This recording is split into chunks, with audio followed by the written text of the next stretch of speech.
આણંદ જિલ્લાને મળી નવી સરકારી શાળાઓની ભેટ। શિક્ષણ ક્ષેત્રે ઐતિહાસિક સિદ્ધિ। સોજિત્રા વિધાનસભાને મળી 4 નવી સરકારી પ્રાથમિક શાળાઓ। માનનીય ધારાસભ્ય શ્રી વિપુલભાઈ પટેલની પ્રેરણાત્મક સિદ્ધિઓ અને તેઓના અથાગ પ્રયત્નથી 4 મંજૂર સરકારી શાળાઓ કરાઈ, જેમાં સોજિત્રા તાલુકાના ત્રંબોવાડ ગામની શાળા અને તારાપુર તાલુકાની ચાંગડા, ખાનપુર અને ઉટવાડા ગામની પ્રાઇમરી સ્કૂલોને સરકારી સ્કૂલો તરીકે જાહેર કરવામાં આવી છે। આ મહત્વપૂર્ણ નિર્ણય વાલીઓ અને શિક્ષકો માટે અત્યંત લાભદાયી રહેશે। રાજ્ય સરકાર અને માનનીય ધારાસભ્ય શ્રી વિપુલભાઈ પટેલના અથાગ પ્રયત્નો બદલ આ વિસ્તારની જનતાએ આભાર માન્યો છે। નમસ્કાર, શું તમારી પાસે છે તારાપુર શહેર સહિત તાલુકા પંથકના અથવા કોઈ ખાસ વિડીયો?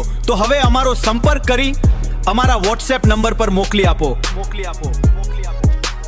તમારા વિસ્તારની સમસ્યા હોય કે કોઈ વિશેષ ઘટના, તારાપુરનો અવાજ બનશે તમારી ઓળખ। અત્યારે જ સંપર્ક કરો અને જોડાવ અમારી સાથે। તારાપુરનો અવાજ એડિટર પપ્પુભાઈ પફવાળા, પત્રકાર તારાપુર, મોબાઈલ નંબર 6352249942।